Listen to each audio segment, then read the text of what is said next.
Movie की शुरुआत में हम एरिस को देखते हैं। वहीं एक जोश नाम का लड़का एरिस के करीब आता है। जोश एरिस की तरफ अट्रैक्टेड था। यहाँ एरिस भी जोश को नोटिस करती है। जब ये दोनों एक दूसरे को देखते हैं तभी इन्हें पहली बार में ही प्यार हो जाता है। मूवी अगले सीन पर शिफ्ट होती है, जहाँ पर हम देखते हैं कि जोश एरिस को अपने दोस्तों से मिलाने के लिए उनके एक दोस्त सरगेई के घर लेकर जाता है। वहां पहुंचने पर एरिस उससे बोलती है कि तुम्हारी दोस्त कैट मुझे बिल्कुल भी पसंद नहीं करती है। जोश कहता है कैट का बिहेवियर ही ऐसा है और वह उसे ये सब इग्नोर करके एंजॉय करने के लिए कहता है। इसके बाद यह लोग अंदर जाकर कैट से मिलते हैं। यहाँ इनके दोस्त पैट्रिक और इलाई भी आए हुए थे। वहाँ सरगेई भी रहता है। वैसे तो सरगेई कैट का बॉयफ्रेंड था, लेकिन एरिस को देखने के बाद अब उसकी निगाहें एरिस पर पड़ जाती हैं। एरिस और जोश काफी लंबे सफर से आए थे, इसलिए एरिस ऊपर जाकर शॉवर लेती है। इसके बाद जब यह सभी लोग साथ में बैठ के उनकी रिलेशनशिप कैसे शुरू हुई इसके बारे में बताते हैं। यहाँ पर पैट्रिक अपनी और इलाई की कहानी सुनाता है कि वे लोग एक दूसरे से कैसे मिले और उन्हें भी पहली नजर में ही प्यार हो गया था। उनकी कहानी को सुनने के बाद एरिस कहती है कि उसकी कहानी भी कुछ इसी तरह की है। एरिस जब अपनी रिलेशनशिप के बारे में बोल रही थी तभी एज एन ऑडियंस हमें पता चलता है कि उसकी बातों पर कोई ध्यान ही नहीं दे रहा। यहीं पर हम लोग सरगेई के बारे में जानते हैं कि वो बहुत सारे गैर कानूनी काम करता है। और अब हम कैट और एरिस की बात दिखाई जाती है, जिसमें कैट और एरिस से ये कहती है कि सरगेई के पास सब कुछ है। उसके पास पैसा भी है, उसके पास एक सुंदर सी बच्ची भी है। खुद कैट उसकी टाइम पास है। कुछ समय के बाद हमें यहाँ दिखाई देता है कि ये सब लोग डांस करने लगते हैं। तभी जोश कैट के करीब आने की कोशिश करता है और एरिस उसे अपनी तरफ लेकर साथ में डांस करने लग जाती है। इस समय वहाँ पर सरगेई भी आता है। सरगेई एरिस के करीब आने की कोशिश करता है, जो बात एरिस को काफी अजीब लगती है। सभी दोस्त साथ में काफी मस्ती करते हैं।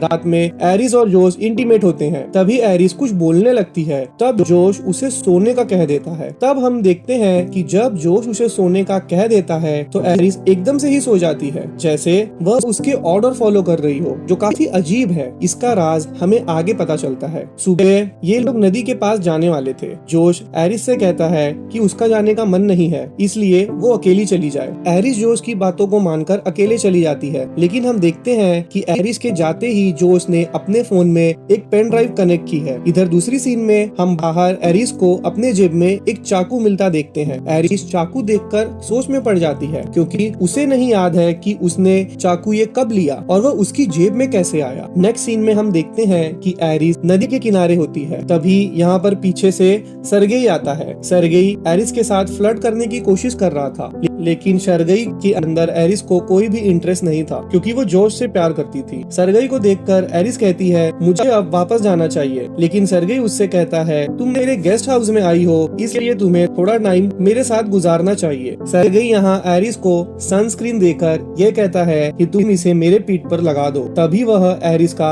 हाथ पकड़ने लगता है। सरगेई कहता है मेरे पास कैट की परमिशन है और तुम तो यही करने के लिए यहाँ हो। एरिस उसकी बातों को समझ नहीं पा रही होती। कुछ देर के बाद हम लोग एरिस को देखते हैं, जो कि खून से लथपथ घर आती है। एरिस कहती है कि मैंने उसे रोकने की कोशिश की, लेकिन वह नहीं रुका। वह मेरे साथ जबरदस्ती करने लगा था। वह मुझे गला घोटकर मारना भी चाहता था, इसलिए मुझे उसे मारना पड़ा। अब आप सब जान गए होंगे कि एरिस ने किसे मारा होगा। यह सुनकर जॉश एरिस से कहता है सो जाओ। तभी एरिस अचानक सो जाती है। हम फिर से देख पाते हैं मानो जॉश उसे कोई ऑर्डर देता है और वो सो जाती है, जैसे ये कोई कोड हो। अब इन लोगों ने एरिस को बांध दिया होता है। ये लोग आपस में ये बातें करते हैं कि हम लोग पुलिस को साफ साफ बता देंगे कि सरगेई के साथ जो भी सब किया है वो एरिस ने ही किया है। यहाँ पर जॉश इलाई से कहता है तुम बाहर जाकर पुलिस को फोन करो और मैं एरिस को लास्ट बार गुड बाय कहना चाहता हूँ। इसके बाद जब वो एरिस को ऑन करता है, ऑन होते ही एरिस पूछती है तुमने मुझे बांध कर क्यों रखा है और मेरे साथ ये सब क्या हो रहा है। जोश यहाँ एरिस को सब कुछ सच बता देता है और यहाँ हमें पता चलता है कि एरिस कोई इंसान नहीं है बल्कि एक रोबोट है और जो जोश है वो उसका ओनर है। इसलिए जब जोश उसे सो जाओ का ऑर्डर करता है तो वो अचानक सो जाती है, क्योंकि वो एक कोड है। यानी जोश अपनी जरूरत के हिसाब से एरिस का इस्तेमाल करता है, जब चाहे उसे ऑन करता है, ऑफ करता है। जॉश एरिस को बताता है मैंने तुम्हें अपने लिए खरीदा था, तुम्हारी सारी की सारी फीलिंग्स बस प्रोग्रामिंग है, यहाँ पर जॉश उसे अपने फोन से कंट्रोल करके उसे बताने की कोशिश करता है कि तुम एक रोबोट हो, क्योंकि एरिस को ये चीज मानने ही नहीं हो रही थी कि वो एक रोबोट है। लेकिन फिर भी एरिस उसकी बातों पर विश्वास नहीं करती। वह कहती है कि उसकी जिंदगी उसे याद है। जॉश कहता है यह सब भी आर्टिफिशियल है और हम लोग किसी सुपरमार्केट में मिले नहीं थे, बल्कि तुम्हें तो मैंने खरीदा था और तुम्हें मेरे घर पर डिलीवर किया गया था। अब हम लोग उस वक्त को देखते हैं जब एरिस को जोश डिलीवर की जा रही थी। कंपनी वाले जोश से ये कहते हैं कि ये रोबोट बिल्कुल सेफ है, ये कभी भी किसी भी इंसान या फिर किसी जानवर को हर्ट नहीं कर सकती है और ना ही यह कभी आपसे झूठ बोलेगी। यहाँ तक कि आप इसे अपने तरीके से कस्टमाइज भी कर सकते हैं। आप इसके साथ जो कुछ भी करना चाहें वो सब कुछ आप कर सकते हैं और जब भी आप इसे रिसेट करना चाहें तब इसके कान के पीछे अपना थंब स्कैन कर दीजिए। इसके बाद हम जॉश को देखते हैं जो एरिस को यह यकीन दिलाने लगता है जैसे जॉश उसका बॉयफ्रेंड है और अब वो जॉश को अपना सब कुछ मानने लगती है। अब दिन फिर से प्रेजेंट में आती है। जॉश ने एरिस को सब कुछ बता दिया था। वो कहता है तुम्हारी सारी फीलिंग्स प्रोग्रामिंग है। यह सुनकर एरिस रोने लगती है। एरिस कहती है कि मैंने मान लिया कि भले ही मैं एक रोबोट हूँ लेकिन फिर भी मैं तुमसे प्यार करती हूँ और मैं तुम्हारे साथ रहना चाहती हूँ। लेकिन तभी वहाँ पर कैट आ जाती है। कैट जॉश से झगड़ा करने लगती है कि इसे बंद करो, ये हमारे प्लान का हिस्सा नहीं था।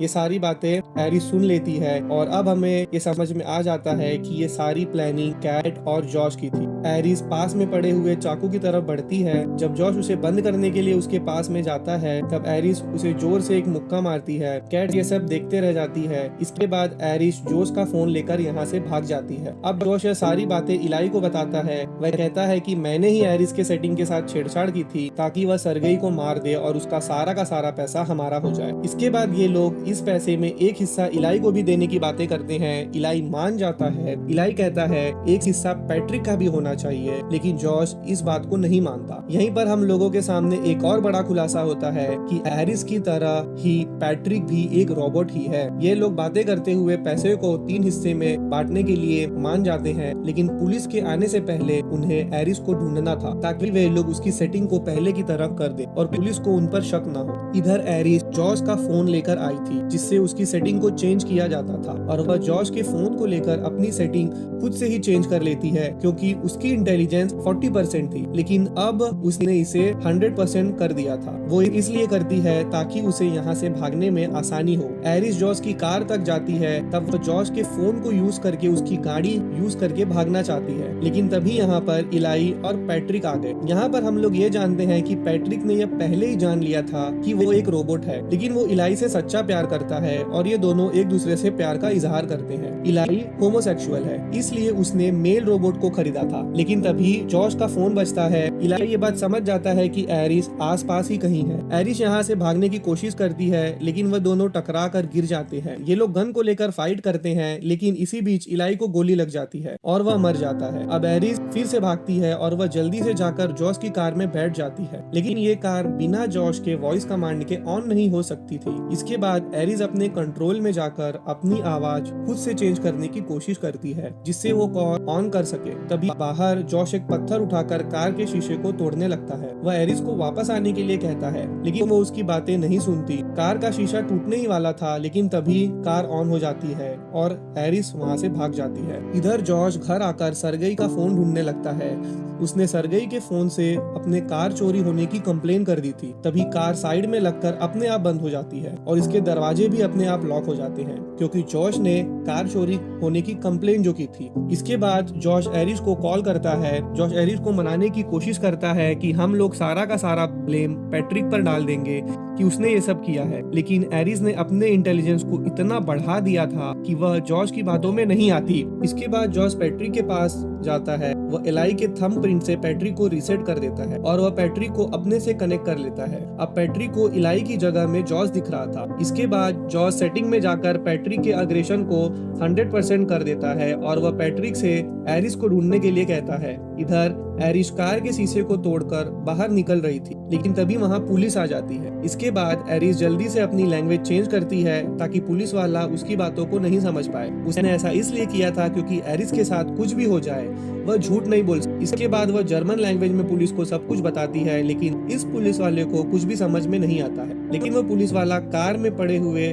चाकू को देख लेता है। इसके बाद वह एरिस को हथकड़ी पहनाने लगता है, लेकिन उसी वक्त वहाँ पैट्रिक आ जाता है और क्योंकि पैट्रिक का अग्रेशन 100% कर दिया था जॉश ने, इसलिए वह यहाँ पर पुलिस वाले को जान से मार देता है। इसके बाद उसने जॉश के फोन से एरिस को भी बंद कर दिया। इधर कैट घर के बाहर एक पुलिस की कार को आते हुए देखती है, जिसमें से पैट्रिक निकलता है और उसमें पुलिस वाले की डेड बॉडी भी पड़ी हुई थी। कैट ये सब देखकर बहुत डर जाती है और अपने हिस्से के पैसे लेकर वहां से भागने लगती है। जब जॉर्ज के रुकने पर भी वह नहीं मानती, तब वो पैट्रिक से कैट को रोकने कहता है। पैट्रिक कैट को भी जान से मार देता है। यह सब पैट्रिक के बढ़े हुए अग्रेशन की वजह से हो रहा था। इसके बाद हम लोग जॉर्ज को देखते हैं, जो एरिस के साथ में टेबल पे बैठ के उसके साथ खाना खा रहा था। उसने एरिस को ऑन किया था। जॉर्ज एरिस को इन सब का दोषी ठहराता है। वह इलाई और कैट की मौत का कारण भी एरिस को ही बताता है। एरिस कहती है, ये सब तुमने किया है, तुम सारा का सारा ब्लेम मुझ पर नहीं डाल सकते। एरिस जोश को बुरा इंसान कहती है और कहती है, तुम पूरी दुनिया को गलत समझते हो। एरिस अभी ये सब बोल ही रही थी, तभी जॉश अपने फोन को लेकर उसके इंटेलिजेंस को 0 कर देता है। जॉश कहता है, तुम बोलती हो कि तुम्हें दर्द फील होता है, तो चलो हम टेस्ट करते हैं। और वह उसके हाथ को एक जलती हुई कैंडल के ऊपर रखने के लिए उससे कहता है। उसी वक्त जॉश के पास उस कंपनी का फोन आता है जिस कंपनी ने एरिस को बनाया था, क्योंकि वो लोग वहाँ आ रहे थे। इधर एरिस का हाथ जल चुका था। तब जॉश ने कैंडल को बुझाकर उसके हाथ में गन थमा दी और उससे सुसाइड करने का ऑर्डर दिया। इसके बाद एरिस उसकी बातों को मानते हुए अपने आप को शूट कर लेती है। इधर कुछ देर के बाद एरिस की कंपनी वाले उसे लेने के लिए आते हैं। यहाँ उन लोगों के सामने पैट्रिक उस पुलिस वाले की यूनिफॉर्म पहन के, जिसे उसने मारा था, पुलिस बनने का नाटक करता है। वो लोग पैट्रिक को देखकर यह कहते हैं कि तुम्हें देखकर ऐसा लगता है कि तुम्हारा चेहरा काफी जाना पहचाना है, लेकिन इन लोगों को याद नहीं आ रहा था कि इन्होंने पैट्रिक को कहाँ देखा। तभी एक आदमी कहता है कि हमारा काम तो बस इस रोबोट को ले जाना है, बाकी का काम हमारी कंपनी वाले करेंगे। लेकिन एरिस के साथ में जो भी कुछ हुआ, उन सभी की रिकॉर्डिंग एरिस के मेमोरी में होती है और वह मेमोरी कार्ड उसके पेट के एरिया के पास में होती है, जो कि अभी भी बिल्कुल सेफ थी। ये बात सुनकर जॉश बिल्कुल डर जाता है। कंपनी वालों को भी यह अंदाजा था कि पक्का जॉश ने ही एरिस के साथ कुछ गलत किया होगा और उसी ने इसकी सेटिंग के साथ कुछ छेड़छाड़ की है, क्योंकि उनका बनाया हुआ रोबोट इतना कुछ खुद से नहीं कर सकता। लेकिन तभी पैट्रिक इन लोगों के सामने आ जाता है। पैट्रिक इनमें से एक आदमी को मार देता है, लेकिन दूसरा आदमी पैट्रिक से बचकर भागने में सफल होता है। वही इनकी वैन के अंदर एरिस रिबूट हो जाती है। इधर बाहर पैट्रिक ने उस लड़के को पकड़ लिया था, लेकिन एरिस यहाँ आकर पैट्रिक को हर्ट नहीं कर पाती, क्योंकि उसकी सेटिंग रिबूट हो चुकी थी। तभी एरिस कहती है कि पैट्रिक, जॉश तुमसे प्यार नहीं करता है, वो बस तुम्हारा यूज कर रहा है। यहाँ पर एरिस पैट्रिक के सामने वही लाइंस बोलती है जो पैट्रिक ने इलाई को बोली थी। वो कहती है कि याद करो, तुम इलाई को प्यार करते हो, ना कि इस जॉश को। एरिस कहती है कि पैट्रिक, तुम जानते हो हम लोग झूठ नहीं बोल सकते। दरअसल एरिस कभी झूठ नहीं बोल सकती थी, सिर्फ सेम उसी तरह पैट्रिक भी कभी झूठ नहीं बोल सकता। ये बात हमें तब पता चलती है जब कंपनी वाले एरिस को हैंड ओवर कर रहे थे। एरिस की सारी बातें सुनकर पैट्रिक को इलाई याद आ जाता है। इसके बाद वह अपने आप को खत्म कर लेता है। इसके बाद एरिस इस लड़के से एक हेल्प मांगती है। वही इधर अंदर हम लोग जॉश को देखते हैं, जो सारे के सारे पैसे भरकर यहाँ से भागने वाला था, लेकिन तभी उसे अपने दोस्तों की आवाजें आने लगती हैं।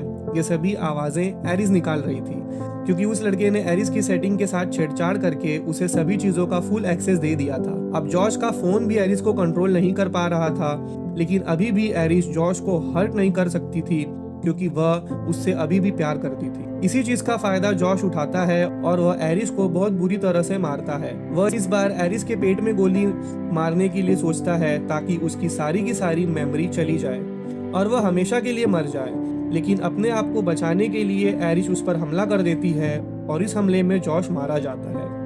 अब एरिस अपने रोबोट होने के सच को एक्सेप्ट कर लेती है और मूवी यहीं पर खत्म हो जाती है। तो दोस्तों, ये थी स्टोरी द कंपेनियन मूवी की। इस मूवी में एआई रोबोट्स की काफ़ी खूबियों के बारे में बताया गया है, लेकिन जब इंसान उनका गलत इस्तेमाल अपने फ़ायदे के लिए करने लगता है, तब दोनों के बीच का बैलेंस बिगड़ जाता है। यह फिल्म जनवरी 2025 में रिलीज हुई थी। IMDb पर इसकी रेटिंग 6.9 है। तो दोस्तों, मिलते हैं अगले वीडियो में।